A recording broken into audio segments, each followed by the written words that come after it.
All right, let's jump right into this explainer. If we want a real, historical view of the Apollo 11 mission, we've got to look past the mythology and dig straight into the detailed report of what actually went down. I mean, we're talking about the ultimate paradigm shift here, an entirely earthbound species literally attempting to cross the void and touch another celestial body. Just think about the number 15 for a second. That is the total amount of human spaceflight experience, literally just 15 single minutes, that the United States had logged when President John F. Kennedy threw down his massive 1961 challenge to Congress to put a man on the moon by the end of the decade. 15 minutes. They had barely even scratched the edge of space, and yet they were being told to aim for the moon.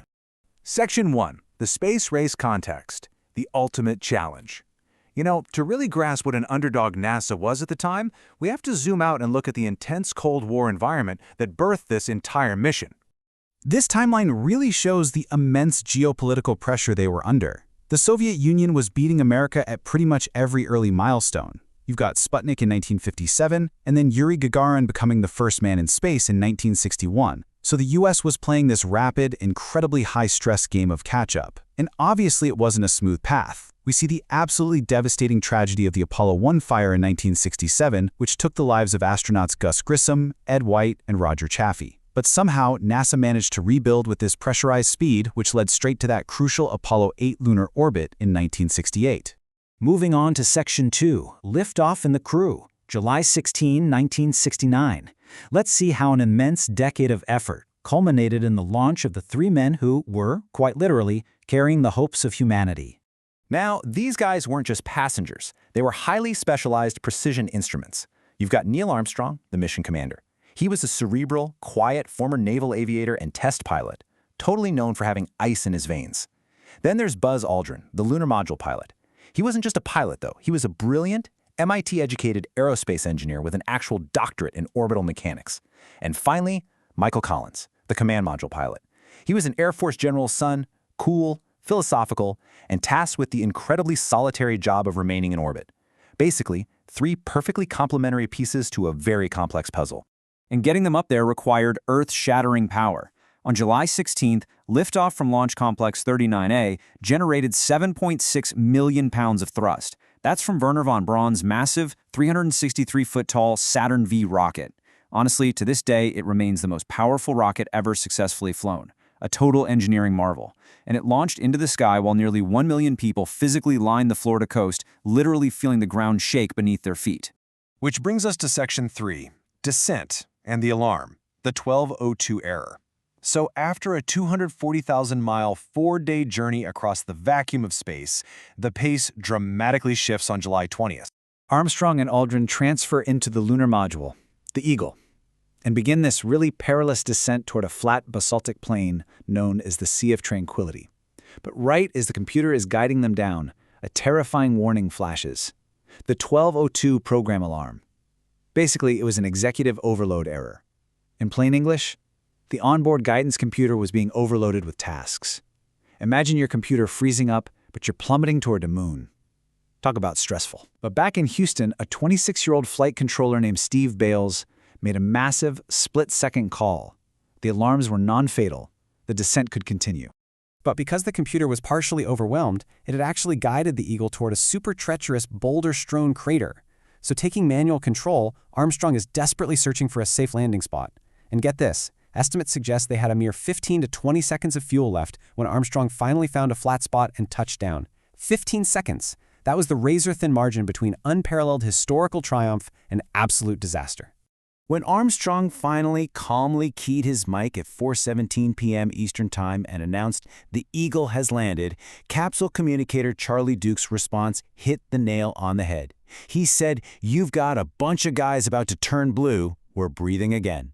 It perfectly captures the visceral release of tension inside Mission Control. You could practically feel the relief radiating all the way from Houston to the moon. All right, Section 4, Walking on the Moon, Magnificent Desolation. Following hours of really rigorous systems checks and a quiet, deeply private moment where Buzz Aldrin actually took communion, we finally reached the moment that altered human history forever. Stepping off that ladder at 10:56 p.m. Eastern Time, Neil Armstrong delivered those iconic words. Now, he always maintained he said, "a man," though the A was unfortunately lost in the transmission static. About 20 minutes later, Buzz Aldrin joined him on the surface. He famously looked out at the barren, gray terrain and perfectly described it as magnificent desolation. But, they weren't just up there to take in the breathtaking view. Over the next 2 hours and 31 minutes, they executed this incredibly dense, historic checklist. They were acting as scientists, photographers, and national ambassadors all at the same time. They planted the American flag, though by international agreement they didn't claim the territory. They took what President Nixon called the most historic telephone call ever made. And crucially for science, they collected 47.5 pounds of lunar rock and deployed advanced scientific instruments, like a laser retroreflector that scientists literally still use today. But while we rightfully celebrate the moonwalk, we can't forget a completely different perspective: the solitary vigil of Michael Collins. For 48 minutes of every single orbit, as his command module passed behind the moon, Collins was totally cut off from Earth, a complete communication blackout. During those windows, he was the most isolated human being in existence, just silently forging the link between two worlds while his crewmates made history down below. Thankfully, the Eagle successfully rendezvoused with Columbia the very next day, and after a 3-day journey back, the crew splashed down in the Pacific Ocean on July 24th, where they were recovered by the USS Hornet. But actually, the mission wasn't quite over yet. They immediately entered a strict 21-day quarantine.